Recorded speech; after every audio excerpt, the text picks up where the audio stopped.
pemirsa, sebelum saya menjumpai saudara dengan firman Tuhan, saya akan menyanyikan sebuah pujian bagi kemuliaan nama Tuhan, yaitu Yesus mati supaya kita hidup, Yesus menderita supaya kita berbahagia, Yesus terluka di atas kayu salib supaya kita sehat dan sembuh.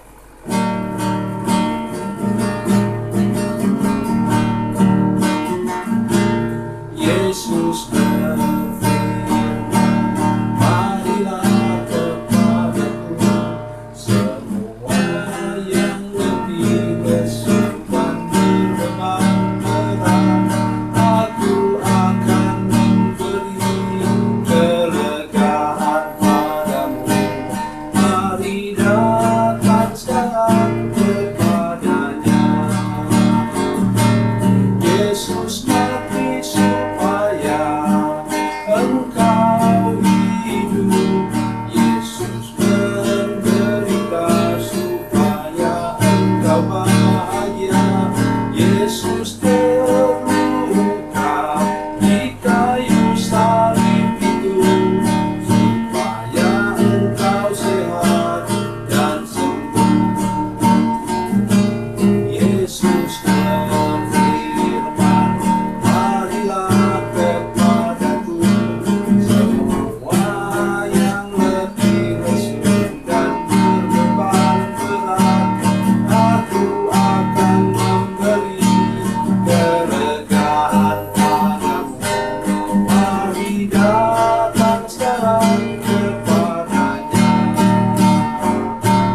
Yesus mati supaya engkau hidup, Yesus menderita supaya engkau bahagia, Yesus terluka di kayu salib itu supaya engkau sehat dan sembuh.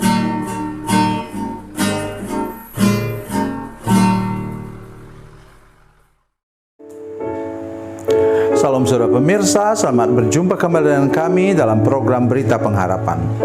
Saudara pemirsa, ada kalanya di mana kita mencoba menolong diri sendiri, tetapi kita makin lama makin terpuruk parah dalam segala macam bidang kehidupan, apa itu penyakit, apa itu kekurangan dalam hal ekonomi dan keuangan, atau masalah rumah tangga.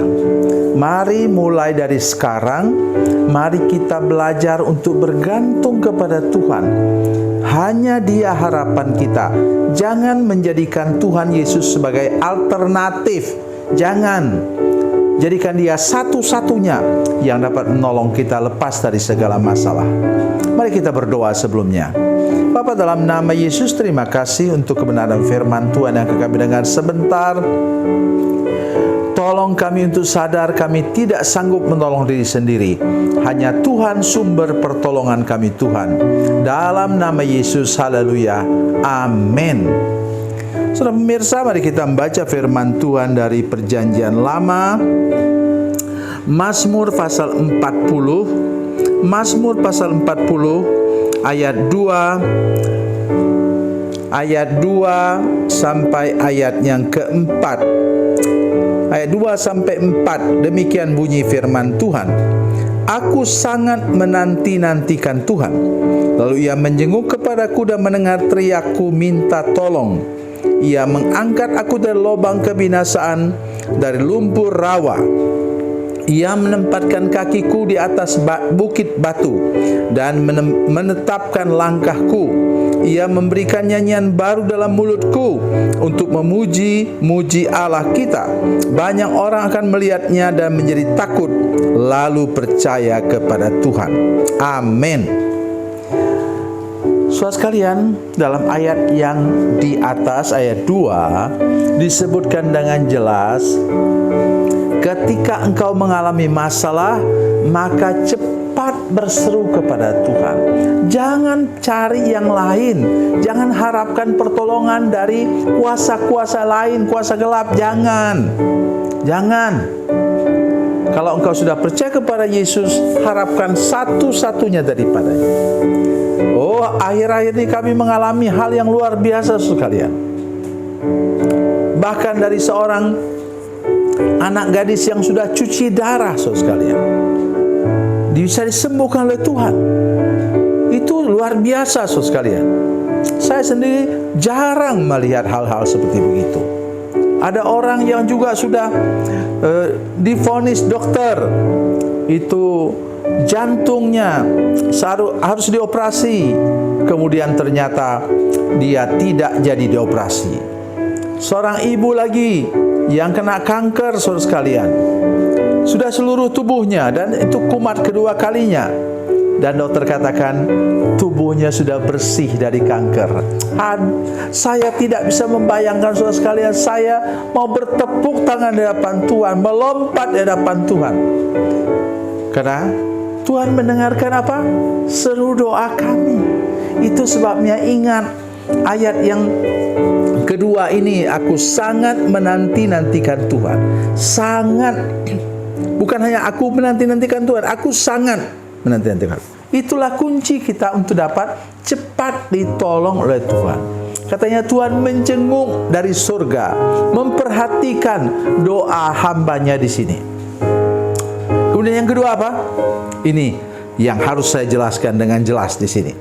Ia mengangkat aku dari lubang kebinasaan dan lumpur rawa. Lumpur rawa ini yang dimaksud adalah lumpur hisap. Satu kali sudah jatuh ke dalam lumpur hisap, saudara sekalian, engkau akan mati. Semakin engkau akan berusaha keluar, maka engkau semakin dalam dihisap oleh lumpur itu. Itu mengerikan sekali. Nah, di tempat kami di Kalimantan Barat ada juga yang begitu. Di sebuah danau, di pinggirnya ada banyak rawa-rawa. Nah, itu saudara sekalian di situ. Ada seorang teman kami hamba Tuhan, dia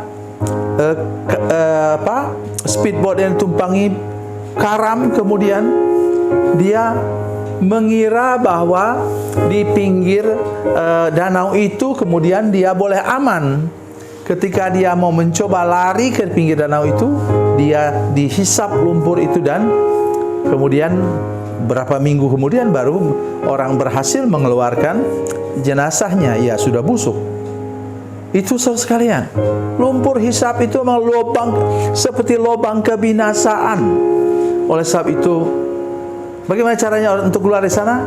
Harus ada orang yang lemparkan tali, itu namanya Yesus Kristus, lemparkan tali keselamatan ke sana dan menarik engkau keluar. Dan untuk menarik engkau keluar bukan perlu cuma satu orang, tapi kuasa Yesus sanggup menarik engkau dari lumpur hisap, lumpur kebinasaan itu, membawa engkau keluar dengan kuasa salibnya, kuasa darahnya di kayu salib itu. Karena itu, mulai hari ini berharaplah hanya kepada Tuhan untuk segala suatu masalah yang di mana engkau seperti kena lumpur hisap, dalam hal penyakit, dalam hal kehidupan ekonomi dan keuangan, dalam kehidupan rumah tangga saudara sekalian yang sudah rusak parah. Apa katanya? Ia menempatkan kakiku di atas bukit batu, menetapkan langkahku. Maksudnya tadi lumpur, saya tahu lumpur itu benda cair atau setengah cair. Sekarang pindah ke bukit batu, tempat yang solid, the solid rock. Dan di sana engkau tidak mungkin tenggelam. Mari belajar percaya kepada Tuhan, saudara sekalian. Saya mengajak kita sekalian sungguh-sungguh hari ini belajar percaya kepada Tuhan, berharap kepada Tuhan, dan engkau harus berdiri di atas batu karang yang teguh, saudara sekalian, supaya engkau tidak akan pernah tenggelam lagi. Dan mari kita lihat berikutnya lagi. Sesudah engkau dilepaskan, engkau harus mengucap syukur. Ia memberikan nyanyian baru dalam mulutku untuk memuji-muji Allah kita. Banyak orang melihatnya dan menjadi takut lalu percaya kepada Tuhan. Maksudnya apa, saudara sekalian? Inilah yang sering dilupakan orang. Sudah dilepaskan dari maut, dia lupa untuk bersyukur. Seperti 10 orang kusta itu, saudara sekalian. 9 orang tidak balik lagi untuk bersyukur. Hanya 1 orang Samaria yang berlutut di hadapan Yesus, sehingga dia kemudian mengalami pemulihan jasmani dan rohani. Mari kita lakukan itu dalam hidup kita, dan kita akan mengalami sesuatu yang luar biasa daripada Tuhan. Tuhan Yesus memberkati, Tuhan Yesus baik. Mari kita berdoa. Bapa, dalam nama Yesus, terima kasih banyak untuk firman Tuhan yang luar biasa ini. Tolong kami Tuhan untuk mau memegang tali keselamatan daripada Tuhan, berharap hanya kepada Tuhan saja, dan tidak pernah menjadikan Tuhan Yesus sebagai alternatif dalam hidup kami. Engkau satu-satunya. Dalam nama Yesus, haleluya. Amin.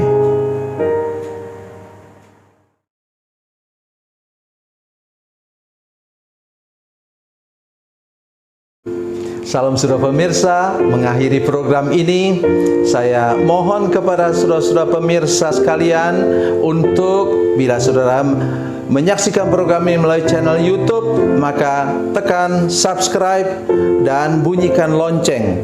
Dan bila saudara menyaksikan program ini melalui channel Facebook, tolong saudara-saudara sekalian tekan like dan juga komen.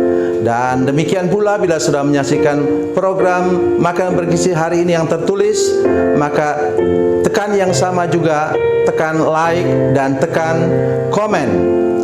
Dan tolong saudara-saudara sekalian untuk membagikan program ini, share program ini di channel saudara-saudara sekalian, supaya lebih banyak lagi orang diberkati melalui program ini. Tuhan Yesus memberkati, Tuhan Yesus baik.